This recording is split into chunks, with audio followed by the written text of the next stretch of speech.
and welcome to America Meditating Radio presents Soul Talk. As you might have realized, we did an episode already, or actually a season, in which we focused on a lot of the political leaders in our area, as well as voices of leadership in the Washington, D.C. area. That is now available on Gwen Networks, so please do visit Gwen Networks to find out more about Season 1 of Soul Talk by America Meditating Radio. I'm your host, Sister Jenna. We're in the beautiful Brahma Kumari's Meditation Museum, which we use as a space to really broadcast the vibration, the intention, and the wonderful guests that we have on our show. Today we're going to be talking about money and karma, money and spirituality, to try to understand what's at the root cause of how we earn money, spend money. Is there something mystical or something of a magic that can attract money towards us? But also, why is it that some of us do so much but still can't keep money? So these are some of our questions, and today I have a wonderful guest in the studio audience, my wonderful brother, Nirakar Pradhan. I love it, because whenever you say your name, you just go right into it, right? Thank you very much for having me. It's so nice to have you. Now, I know that you've been a chartered financial analyst for, almost 30 years? No, this is CFA charter I got recently, but I am a member of the CFA Institute for more than 10 years. Oh, that's lovely. And you also have a doctorate in credit derivatives as well. And for 30 years, you've been in the banking and investment industry, as well as a meditator for almost 15 years. That's what got my attention with Nirakar, because I love to talk to people who are spiritually connected, spiritually inclined, and who are still very much producing in the world. But I believe it's safe to say you've retired now? Yes, you are correct. So you're traveling. Yes, that's why I'm here. That's so wonderful. When I first met Nirakar, his vibrations of peace and lovingness and openness was so brilliant. He relocated from India to Germany to France, where he learned French, German, he speaks his Hindi, English, and so there are no limits to who we have today in our studio audience. So now let's get into this conversation. Money and spirituality. Yeah. Sometimes the two don't match, because for the sake of survival, it's really an important tool in our world today. But as I go into it, I first would like the audience to get an idea of you, the man, you, the person, right? What was it that brought you into your path of spirituality? Were you having economic problems? Were you having relationship problems? A lot of people believe when you come into spirituality, something's wrong. I don't necessarily believe that at all. But what was it that got you on your path of meditation with the Brahma Kumaris? It's a wonderful question, because this is very much related to my personal experience. And very rightly you hinted at, I had a crisis, not a problem. I will say that I had a financial crisis. I am the eldest member of my family, with the 3 brothers, 3 sisters, my father and mother. I am the only earning member. And unfortunately, I had taken all the loans from a bank, that's the largest bank in India, and I had to attend to another emergency call. I wanted some money for undertaking another surgery for my mother. I didn't have money. That was a crying need inside me, and I was looking for some answer. Yeah. This time, somehow, incidentally, I visited Mount Abu, and somebody said, you can meet God, whatever dream it will have. So I couldn't believe that it's so simple. Then I did 7 days course, and there was step by step, things changed. If I can say so, I turned myself from zero to hero. Wow. 60 years old I am today. If you ask me, last 15 years I'm in knowledge, 45 years of my life, and the last 15 years, it's just like day and night. What it did tell me, any question I ask Baba, comes the answer within a second. So last 15 years, if I ask, inform you what I have done. First, I did FRM, one certification from USA. That gave me confidence how to be most efficient professional in my type of industry. I was in treasury and investment.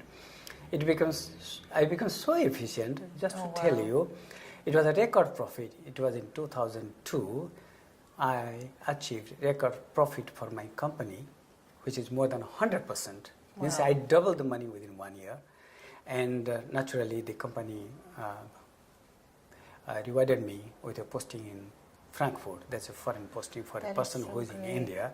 Wow. And being 5 years in Germany, getting salary in euro, not in Indian rupees, took care of all my financial requirements. Can I tell you this, Nirakar? I've heard so many stories like this, and I'm not connecting it that in order for you to get out of your crisis, you study at the Brahma Kumari's meditation. I think what I appreciate when I hear these stories is how when you enter into a spiritual body or a thought of higher thinking, all of those questions or doubts or fears that we were going through, which is the block to acquiring that freedom that we're looking for, moves away. I know you mentioned the word Baba, and for those of us who might not know who Baba is, I know that it's that supreme energy and supreme power of qualities that you meditate on very much. Would you like to share a little bit about what your experience is when you really sit in meditation, and what's your pattern of meditating on your relationship with God or Baba or Allah, Shiva, Jehovah? Very good question. Again, let me answer that question from my own experience. When I asked the question, where from I get money? Answer came, have knowledge. And what type of knowledge? Who I am, what I want, where I want to be.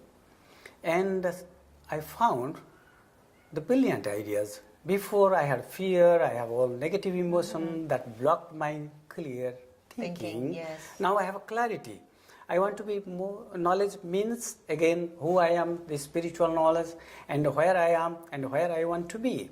And within 1 year, I accomplished one certification called FRM that gave enough confidence how to be the best in my profession. And that enabled me to get the record profit for my company in Mumbai, in India. And my company rewarded me with a posting in Germany, and I got salary in euro and all that. That took care of my own problems, for which was my immediate objective. Right. But this is the beginning of a beginning. Right, right. So I didn't stop there. I wanted to go deeper and deeper, both professionally and spiritually. And that's why I am here. Yes. So I was mentioning earlier that you mentioned a word called Baba. I know what Baba means. In the Brahma Kumaris, we use it a lot. That's right. It's a connection between the soul and God, the Supreme, Allah, Jehovah, Shiva, whatever is the name that suits your tribe or your languaging. But there you were around 45. There are so many issues going on with the family. You're the eldest son. Culturally, in America, no one kind of understands that. But in Indian culture or more ancient cultures, the elder takes care of the whole family going down. That's right. So now you're under a lot of pressure. You want to do well to help the family. You bump into the Brahma Kumaris. You end up getting knowledge for the 7 days course. And I'm only saying that for clarity for the audience that's listening in. But then you said something very important. You became clear. The blockages were going. You were no longer in an energy where you were in fear mode. So when you actually sit and meditate, can you share with us maybe just one or two things that you do to gain that connection that really helped you to become clearer? That's right. What happens, technically we call it soul consciousness and body consciousness. The body is what we can see inside my body, my physical body, hands, legs, and physical shape, and also what I see outside. Once we are in this body consciousness, then we look at the problem as if, I have to solve. Right. But when you become soul consciousness, you get detached from this physical world. Then you are a different person. You look at a distance. Very you get a nice. total, very clear perspective. And then That's so you nice. identify your problem. And also you find out various alternative solutions, which is the best and the easiest. And then you pursue your goals, and Excellent. it is easier to achieve. Excellent. And I And think that's just the one importance. second, The I will take. consciousness is what I'll you're take you mentioning. that, and again from my practical experience, what it did to me. They call it Amrit Vela. You sleep in the night. The very first moments after you wake up, those are the moments you just talk to yourself what you did the last 24 hours, what you are going to do next 24 hours, and whether this is correlated with what you want to achieve for yourself or for others. Very nice. So the Amrit Vela early morning meditation That's is crucial. very, very powerful I'll guidance. completely support that because I love the morning time. I think what I'd like to do is to turn us towards now the whole conversation of money and spirituality. I think that as a banker, Nirakar, our guest in the audience, we want to look at how we should interpret money. Money is an energy, but it seems as if a very small percentage of people in the population has a lot of it. And then the rest under that percentage seem to struggle to acquire a lot of it. Talk to us about the linkage between money and spirituality. How do you interpret that? Okay. Money again belongs to the physical world or body consciousness stage. Okay. So if a person who is spiritually rich, I mean, he understands money differently compared to a person who is not spiritually initiated. Let me give you an example. Suppose there are two individuals, each one having $100,000. The person who is spiritually rich, he'll try to optimize value of this $100,000. If he needs only $1,000 for himself, for whatever the minimum comfort that he needs, maybe he will try to optimize value of this money by investing the remaining $99,000 for the good of others. A person who is not spiritually initiated and having $100,000, he may think $100,000 is nothing, I should be billionaire. So he will try to see how this $100,000 can be multiplied so that he will be billionaire. So their approach to money will be totally different. But Nirakar, don't we live in a world today where money seems to be the most important commodity right now? I have to ask you a question, though. We have a lot of people in the world in positions of leadership and power. Many of them are very, very wealthy. And in their countries, there are people that are struggling just to get bread. As a banker, is there a solution to help countries that seem to have a kind of a system set up where only the folks at the top really continue to do well and everyone else underneath the top seems to struggle just to put bread on their table? Yes, this is the reality today. We have both extremes. We have seen this world divided into extreme poor regions, and there are other very handful of them. They are very, very rich. The question is, how do we solve this problem? To my mind, it requires a reawakening. Whether we have enough money for everybody, answer is definitely yes. But whether the rich will think of the poor is a question mark. To me, things are changing, and changing also very fast. We have seen many, many rich people. They are understanding that by just holding on to the money, they don't create enough value. Yeah. So they are coming into the path of spirituality, donation, sacrifice, having many, many social projects. So I think the journey has begun.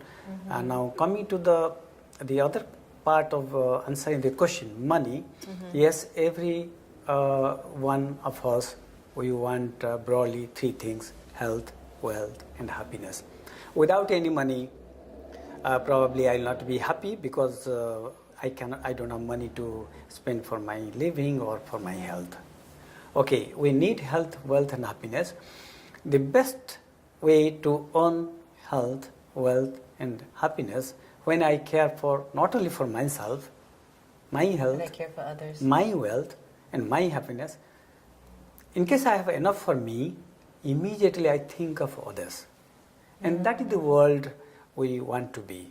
And those who don't have enough money, like I didn't have before 50 years, and I try to work harder, and they have to work harder, certainly. Yes. And those who have already surplus, and there are many pockets of the world now, they are thinking positively, they are doing also, they have started many projects, they should also think how best to bridge the gap. So it has to be total efforts. Yeah, yeah.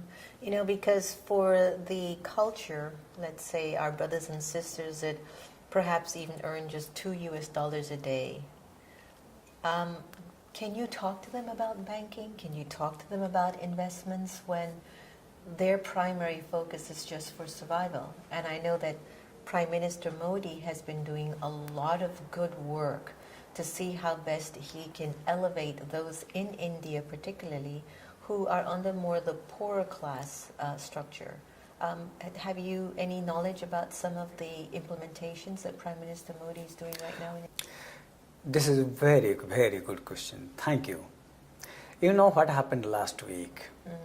Moody's is one of the 3 global rating agencies. Moody's have upgraded India credit rating from BA3 to BA2. What it means, Indian credit worthiness outside the investors outside India, the outlook has been upgraded. This is the result of huge economic and political efforts taken by many governments and the Indian people, the Indian corporates for last many, many years. Economically, we have taken a range of reforms. Last year or year before that, India emerged as the fastest growing economy among major economies. And the way the reforms have been taken recently, and I can name a couple of them: demonetization, that is demonetizing the high value currency; digitalization, encouraging people to open bank account and do their transaction on card rather than cash; and third is GST, uniform taxes throughout the country, India, such a huge country. All these are going to further enhance the India growth rate. What it means, it has been growing 6 to 7%. To me, another couple of years, it will grow 8 to 10% for at least next 20-30 years. What it means for the investor, our stock market return, the risk and return are 2 sides of the investment, and the risk can be divided into basically broadly 3 parts: low risk, average risk, and high risk. Similarly, return, low return, average return, and highest return. Indian capital market, if you look at the global economic and market scenario, probably risk-adjusted return, which means how much a return you get for how much risk, probably the best in the world today. Wow. Yeah, you were mentioning yesterday that you believe that the country that a lot of people should really start to invest in is India. That's correct. India has emerged as best investment destination.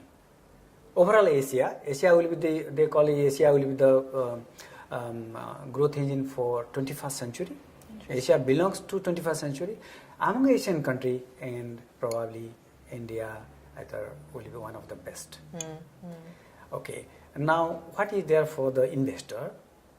Stock market return, if you look at the last 15 years, Indian stock market has given a return of 15% in US dollar. Year after year, you have got a 15% return. You are holding investment for only 1 year. After 1 year, you withdraw money, there is 0 tax from Indian stock market return. Very unique.